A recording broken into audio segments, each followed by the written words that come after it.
À la une ce soir, nous reviendrons sur ce dramatique accident. Un employé de station-service mortellement fauché par une voiture. Il s'agit de Jean-José Niger, patron d'une bébéiole. Nous reviendrons également sur le déroulement des faits et sur l'émotion provoquée par cet accident.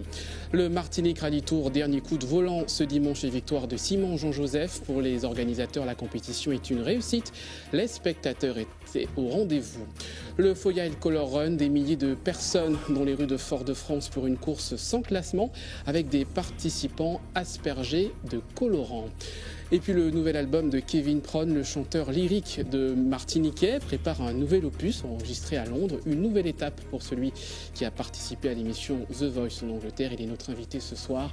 Il répondra donc à nos questions. Voilà pour les titres. Bonsoir à tous. Il a trouvé la mort sur son lieu de travail. Jean-José Niger, employé d'une station-service, mortellement fauché hier soir sur l'autoroute au niveau d'une station près de l'aéroport. Âgé de 21 ans, il était très connu dans le monde de l'aïeul. Une autre personne était grièvement blessée. Retour sur les faits et sur l'émotion provoquée par cet accident avec ce reportage de Guy Raphaël René. Ce matin, la station n'a pas ouvert ses portes après le tragique événement qui a coûté la vie à un de ses pompistes. Mais nombre de clients fidèles étaient de passage. Sur place, ils ont appris la triste nouvelle. C'est un choc pour moi parce que quand je vois... moi j'ai des jeunes aussi et puis je vois que ça se passe comme ça là, un petit jeune comme ça, perd la vie comme ça. Je dis que les autorités, il faut qu'on fasse quelque chose sur ça parce que maintenant c'est trop, c'est trop. Le jeune là qui a perdu sa vie, c'est un jeune en plus qui venait d'être embauché à la station et c'est dur pour ses parents, sa famille et en plus j'ai appris que c'était l'un des derniers clients qu'il était en train de servir. Mais je vous dis sincèrement, ce jeune, c'est dur, il faudra que les jeunes se remettent en question. Pour le rappel des faits, hier soir aux alentours de 20h30, alors que Jean-José Niger, pompiste âgé de 20 ans, servait du carburant à un conducteur de taxi, il est fauché mortellement par un véhicule sorti de la Nationale 5 dans le sens Lamentin-Ducos. Au volant du véhicule en cause, un autre jeune âgé lui aussi d'une vingtaine d'années aurait perdu le contrôle de sa Peugeot 107 pour finir sa course sur la piste de la station. Jean-José Niger meurt sur place. Le conducteur du taxi est gravement blessé et transféré au CHU de la Ménard. Le responsable de l'accident n'est que légèrement touché à l'épaule. Originaire du François, Jean-José Niger était membre de l'équipage de l'aïeul SMEM Tiboug Énergie. Ce matin, réunis au hangar du club, ses coéquipiers et amis sont effondrés. C'était un bon ami à moi. On s'est connus dans l'aïeul justement. Et on a commencé à faire de la bébéiole, tout ça. Et après on faisait des sorties ensemble, tout ça. C'était un bon gars. Et toujours le sourire, toujours il rigolait. Prenait la blague tout le temps. Et là, c'est un peu triste jusqu'à aujourd'hui. Surnommé Gigi par ses camarades, Jean-José faisait partie de l'équipe depuis 8 ans. Il s'apprêtait à prendre le départ du Tour des Yoles dans une semaine. Mais c'était son souhait, il s'était préparé. Et c'est ce qu'il parlait de ça tout le temps. Il nous disait que cette année, qu'il était super motivé, qu'il voulait passer un super beau tour et qu'il voulait que l'association la réussisse. C'est clair que moralement, là, on est assez touché. Mais comme je vous ai dit là, pour lui, on va se remettre en axe, on va travailler, puis on va entamer ce tour-là, prêt à l'affronter. On sera prêt pour l'affronter là quand même. Un coéquipier disparu qui restera dans le cœur et la mémoire de ses camarades tout le long de la compétition. Et sachez qu'une enquête est en cours pour déterminer les circonstances exactes de l'accident. Une autopsie aura lieu. Sachez aussi que cet accident porte à 22 le nombre de morts sur nos routes depuis le début de l'année. Cette alerte à la pollution de l'air avec l'indice Madininer qui était à 8 pour ce dimanche, niveau maintenu pour demain en raison de la présence de particules fines. Les personnes fragiles sont priées de limiter leurs activités en plein air. On passe au sport, d'abord du cyclisme à l'approche du Tour de Guyane et de Guadeloupe. Le comité cycliste de la Martinique a réuni les 15 coureurs pressentis pour représenter nos couleurs sur les 2 compétitions. Au final, ils ne seront plus que 6 à faire partie de la sélection martiniquaise. Le choix sera fait après des évaluations. Écoutez les explications de Francis Delpha, directeur sportif de la sélection de Martinique, interrogé ce matin par José Lechertier. On a choisi une quinzaine de coureurs qui font des regroupements à partir d'aujourd'hui jusqu'à ce qu'on s'en aille pour le Tour de Guyane. Donc ce sera des évaluations quasiment tout le temps, à chaque regroupement. Et à partir de cela, on va tirer un groupe pour la Guyane et pour la Guadeloupe. Donc les gars viennent quand même du tour de Martinique, donc c'est plus une mise en route après le tour. Et à partir de cela, on fera un point général aussi avec les coursiers. En fonction de cela, on pourra voir qui est vraiment motivé pour la Guadeloupe et qui ne l'est pas. Les ambitions, comme toujours, hein, on va déjà pour représenter au mieux le cyclisme martiniquais, mouiller le maillot. Et à partir de cela, en fonction des jours et en fonction de tout ce qui va se passer sur le terrain, on avisera au jour le jour. C'est pas tout le monde qui affectionne le Tour de Guadeloupe, c'est un tour assez dur, surtout pour le Tour de Martinique. Donc si la préparation ne suit pas tout ça, ça peut être dur d'entrer en jambe en Guadeloupe. Donc on va dire que la Guyane est un petit peu plus loin. Donc je pense que le temps de se reposer, de se remettre au travail, je pense que les gens affectionnent plus la Guyane pour cela. Je dis que je vais essayer un tour de... Les deux m'intéressent, mais je vais essayer un tour de Guadeloupe, on va dire, selon la sélection qui sera prise. Et la Guadeloupe, je me vois plus à l'aise, on dirait.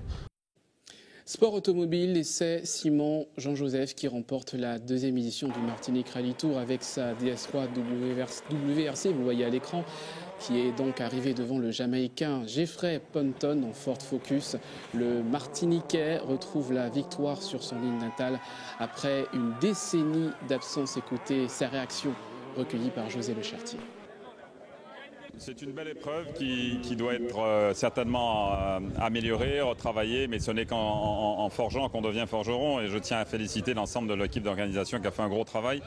Et en même temps, je voudrais féliciter tous les bénévoles qui font un travail extraordinaire, surtout dans des conditions pareilles, être sous la pluie, avec le vent, etc. Enfin, c'est pas toujours ce qu'il y a de plus sympa. Et se sacrifier pour les autres, c'est pas toujours quelque chose de facile. Donc vraiment, je tiens à tirer un énorme coup de chapeau à tous les bénévoles qui ont travaillé sur cette épreuve pour que nous puissions nous faire plaisir et faire plaisir aux spectateurs et montrer que le sport automobile à la Martinique a toute sa place. Nous avons eu des problèmes de réglage, des problèmes de pneus. C'est la première fois que l'on vient ici en Martinique, donc ça a été plutôt de l'apprentissage. Les spéciales sont différentes de chez nous, donc les réglages étaient incorrects. Mais je tiens à féliciter mon bon ami Simon Jean-Joseph pour sa victoire. Il a excellemment piloté tout au long du week-end. Content d'être à l'arrivée. C'est vrai que c'est un très long rallye. On s'est fait plaisir. J'espère qu'on a fait plaisir aussi aux spectateurs. Quelques petits soucis le samedi. Ouais, le samedi. Mais bon, sinon, la voiture a pu tenir et on est à l'arrivée. On finit 3e derrière les WRC. Donc que du bonus et que du positif pour nous. Une compétition qui a réuni près de 20 000 spectateurs selon les organisateurs présents sur les bords de route jour et nuit pour encourager une trentaine de participants. Ambiance du dernier jour de la course avec ce reportage de José Le Chartier. De nuit,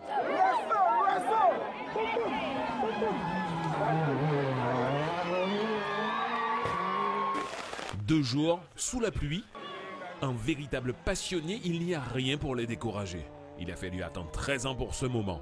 Outre les pilotes qui offrent un spectacle tout au long de l'année, le public retrouve l'enfant du pays.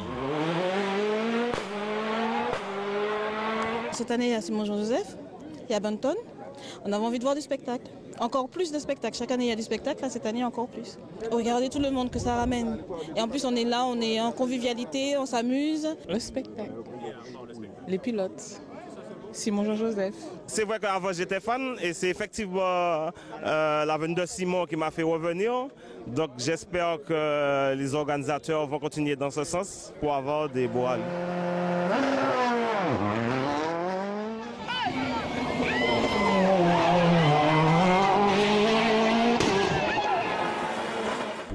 Présent à ce point chaud, le bilan est plus que positif. Ça apporte de la crédibilité et puis ça fait aussi déplacer du monde. Parce que ça fait très longtemps qu'on n'a pas vu Simon évoluer sur nos routes. En plus, au volant d'une voiture exceptionnelle qui est la DS3 WRC. Voilà, donc je pense que pour la prochaine édition, on a quelques petites idées en tête qu'on va mettre en pratique, qu'on va approfondir. Et je pense qu'on devrait avoir une très belle édition 2018. Reprendre la route à la fin de l'épreuve spéciale relève du parcours du combattant et du slalom entre les voitures, comme à la grande époque. Victor en sait quelque chose. Présent pour l'occasion, il retrouve Simon, son petit protégé, qu'il a mis derrière un volant il y a 20 ans. Simon a toujours été un bon, il restera un bon. Hein. Je l'ai suivi dès le début. Bon, je l'ai un petit peu poussé à ça. Je suis fier. Je suis vraiment fier de lui. Le Martinique Rally Tour a rassemblé un peu plus de 20 000 personnes sur le bord des routes en 3 jours, ce qui augure certainement un bon cru 2018.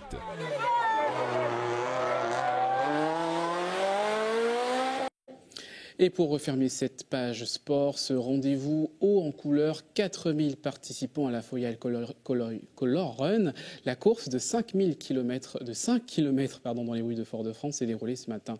Louis Sabat s'est frotté aux participants. Regardez. Ils sont plus de 4000 au départ et parmi ces coureurs haut en couleur, Marius. Il participe pour la première fois à la Foyal Color Run. On vient de loin, de l'île de la Réunion. On avait envie de s'éclater complètement. Les couleurs, c'est génial, le thème des couleurs. Il s'élance pour un parcours de 5 km dans les rues de Fort-de-France. Mais pas de quoi en faire une jaunisse. Ici, pas de record à battre, ni même de chrono. À travers les nuages de pigments multicolores, ce que recherchent la plupart de ces color runners, c'est l'amusement. J'ai juste pour la course, pour le fun, pour tout ça, c'est tout, et pour être avec les amis. C'est du fun, c'est poussière, c'est amusement, c'est tout, c'est fun, c'est coloreux. Au départ, les coureurs voient la vie en rose. Mais au fil des hectomètres, certains sont dans le rouge. Alors pour éviter qu'ils broient du noir, des postes comme celui-ci sont installés à intervalles réguliers. C'est assez difficile quand même pour ceux qui ne sont pas habitués. Ça sert à envoyer de la poudre sur les gens pour maintenir la bonne humeur, la joie et leur permettre de continuer, d'avancer et d'arriver jusqu'au bout. Je veux vous être chanté. La Foyal Color Run se veut intergénérationnelle. Cette 3e édition est ouverte aux jeunes à partir de 12 ans, une façon de faire du sport qui connaît un succès grandissant. Manger, bouger, c'est plutôt tendance, prendre soin de son corps, faire du sport, donc tout prétexte est bon pour faire du sport et prendre soin de sa santé en même temps. Il y en a qui viennent pour le côté sportif, d'autres pour le côté festif et ils arrivent à s'entendre sur cet événement. Ce type de manifestation rappelle la Holi, la fête des couleurs en Inde. En Martinique, la Foyal Color Run rassemble toujours plus de participants, tous prêts à allier sport et amusement.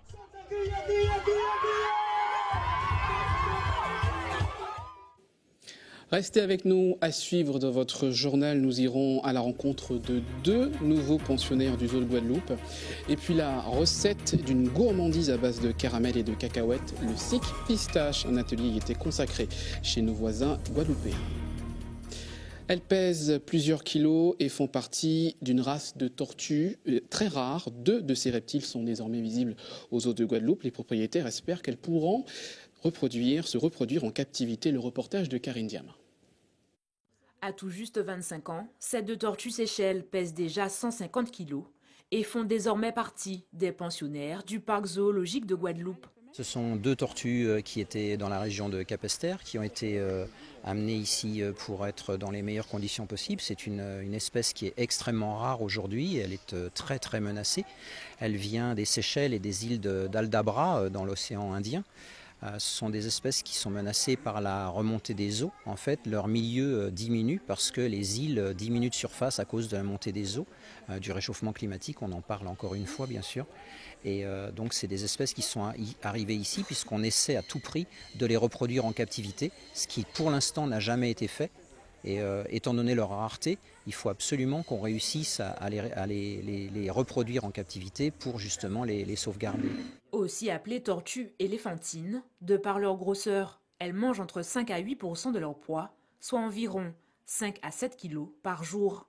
La nourriture est très importante justement. On pense que la nourriture et le bien-être évidemment de l'animal sont déterminants pour la reproduction.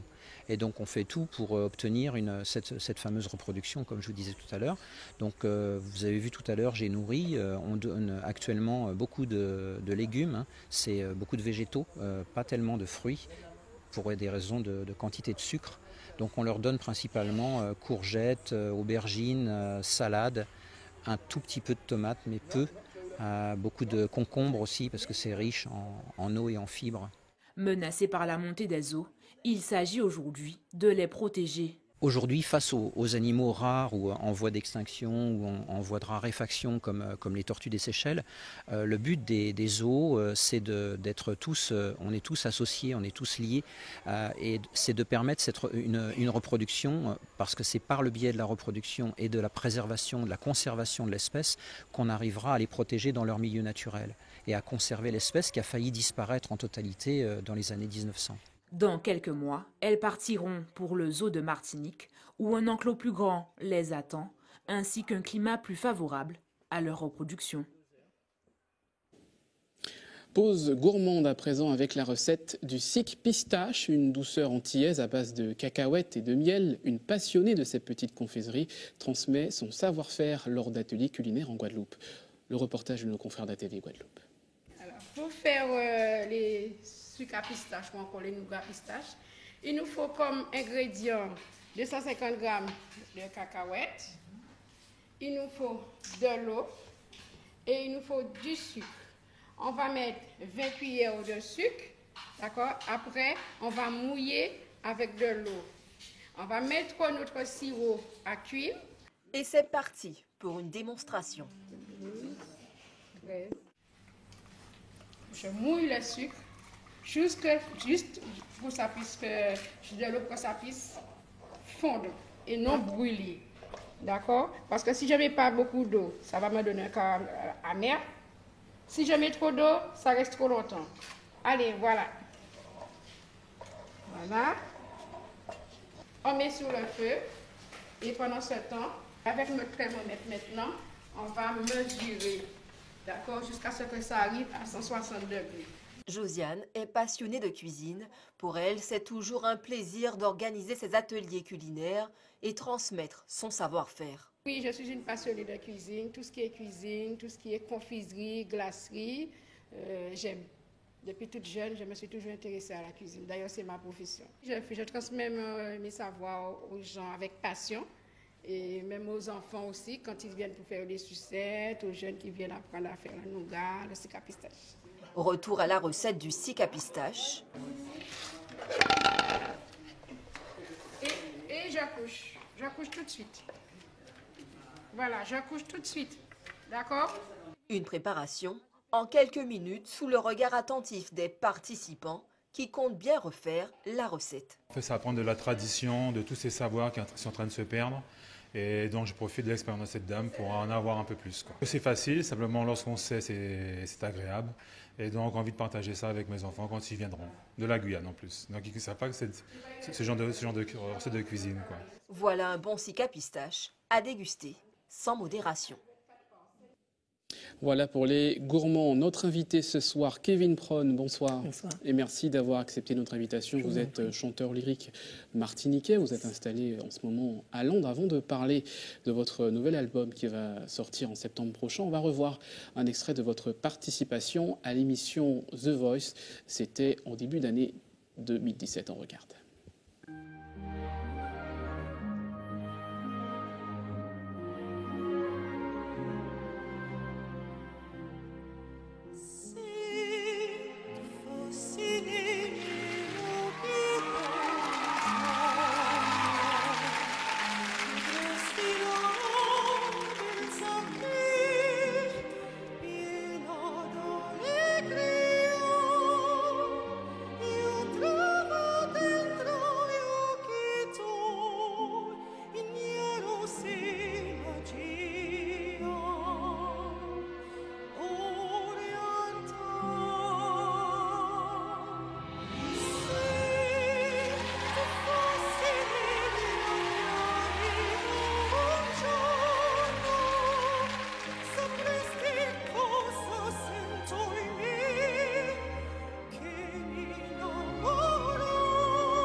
Alors on le voit, les applaudissements du jury, mais malheureusement aucun ne s'est retourné, donc vous n'avez pas pu poursuivre l'aventure. Plusieurs mois après cette forte exposition médiatique, qu'est-ce que vous gardez de cette émission ? Alors, comme j'aime à le dire, je considère justement toutes ces expériences, justement, non pas comme des défaites, mais comme des expériences qui enrichissent justement mon background artistique. Et du coup, ça m'a permis justement de consolider certaines choses qui étaient encore non stables, justement. Et du coup, j'ai vu améliorer pas mal de choses grâce à cette expérience. Est-ce que vous avez fait des rencontres qui ont pu influencer votre carrière ? Totalement, justement. J'ai rencontré beaucoup de professionnels par The Voice. Et justement, après The Voice, j'ai pu lancer cette campagne de financement qui a réussi grâce justement aux investissements de toutes ces personnes, non seulement en Martinique, mais aussi à l'étranger. Alors, une campagne de financement pour financer un nouvel album qui, je le disais tout à l'heure, va sortir en septembre prochain. Où on est à l'enregistrement de cet album ? Alors, pour l'instant, on finalise encore les derniers morceaux parce que je suis très maniaque et je veux vraiment que tout soit très beau, puisque je pense que j'ai un devoir de résultat aussi auprès des personnes qui ont investi dans ce projet. Donc là, on finalise les choses et normalement, High Odyssey, qui est le nom de l'album, devrait sortir en septembre prochain. Tout sera communiqué justement sur mes réseaux sociaux. Normalement, d'ici septembre, ce serait finalisé. Alors, vous êtes aussi compositeur sur cet album. Quels sont justement les titres et justement, est-ce que vous allez rester dans l'art lyrique ? Alors, je ne suis pas uniquement compositeur parce que je travaille avec quelqu'un d'autre aussi sur la réalisation de cette EP. Nous sommes avec un Anglais. Et en fait, j'ai choisi justement de moderniser un peu à travers cet album ce que je fais parce que je me suis bien rendu compte que non seulement j'étais jeune et j'avais envie aussi de toucher un public très jeune avec ma musique.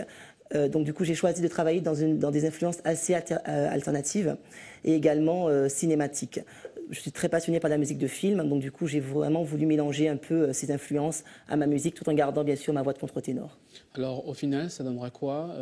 Des chansons avec des sonorités plus modernes ? Tout à fait. Alors il y a quand même des groupes qui existent déjà avec ce style musical justement, mais avec une voix de contre-ténor justement qui exploite ce registre, c'est assez original. Donc du coup, ça donne vraiment un style plus moderne effectivement, et j'ai hâte de vraiment révéler ça justement au public martiniquais. Alors justement, pourquoi selon vous les Martiniquais ne sont pas aussi attirés par le chant lyrique que par des autres types de musique aujourd'hui ? Moi, je pense que c'est tout à fait culturel. Et moi, je pense que c'est même une erreur de penser qu'ils ne soient pas attirés, justement, parce que j'étais assez surpris, justement, de cet élan d'investissement pour mon projet. Donc, c'est vraiment que les gens, forcément, étaient sensibles à ma cause, mais aussi à ma musique.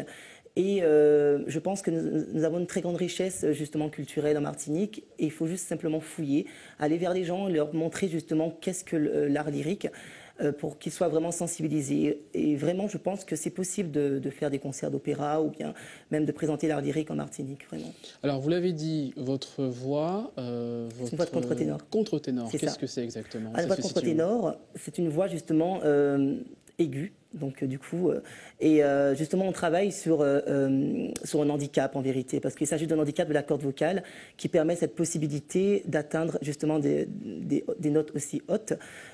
Ça pourrait faire penser un peu à un soprano du moins, mais ça reste quand même une voix d'homme parce que le timbre reste quand même une voix masculine. Merci beaucoup d'avoir accepté notre invitation ce soir. On rappelle donc la sortie de cet album prévue en septembre prochain, et vous avez donc une campagne de financement. Est-ce qu'elle se poursuit justement pour... Alors, elle est terminée, la campagne de financement, elle est terminée. Et du coup, par contre, j'ai oublié de préciser qu'en octobre prochain, il devrait y avoir un concert normalement au Millennium au Morne Rouge, et justement on préparera ça, je vous donnerai les informations bientôt. Merci beaucoup d'avoir accepté notre invitation ce soir, et on termine ce journal avec quelques informations pratiques. D'abord, des travaux de raccordement sur la rocade, ils se poursuivent demain. Ils ont commencé aujourd'hui. La circulation sera toujours réduite sur une chaussée entre 21h et 5h du matin entre l'échangeur de Dillon et de la route des Religieuses. Et puis des travaux toujours demain sur la route nationale 6. Des réparations de canalisation entraîneront une signalisation provisoire donc à partir de demain entre 8h et 16h. Faites attention si vous prenez cette route. Enfin, votre rendez-vous du don du sang pour demain, place des Cocotiers à Saint-Plus entre 8h et 13h avec l'équipe de l'EFS. Et c'est ainsi qu'on referme cette édition. Avant de vous quitter, je vous rappelle les principales informations développées. La forte émotion après le drame qui a coûté la vie à Jean-José Niger, mortellement percuté sur son lieu de travail suite à la sortie de route d'un véhicule. Le monde de l'Aïol est en deuil. Le Martinique Rallye Tour, dernier coup de volant ce dimanche et victoire de Simon Jean-Joseph pour les organisateurs. La compétition est une réussite, les spectateurs étaient présents. Le Foyal Color Run, des milliers de personnes dans les rues de Fort-de-France, 4000 précisément pour une course sans classement avec des participants aspergés de colorants. Et puis le nouvel album de Kevin Prone, le chanteur lyrique martiniquais, prépare un nouvel opus enregistré à Londres. Il devrait sortir en septembre, une nouvelle étape pour celui qui a participé à l'émission The Voice en Angleterre. À suivre, la météo présentée par Ruth Fortuna, juste avant l'information nationale et internationale avec nos confrères de BFM TV à 20h, début de votre soirée cinéma, avec un film américain, Arnaque à la carte. Demain, vous retrouverez Sabrina Doré à partir de 19h. Excellente soirée à vous.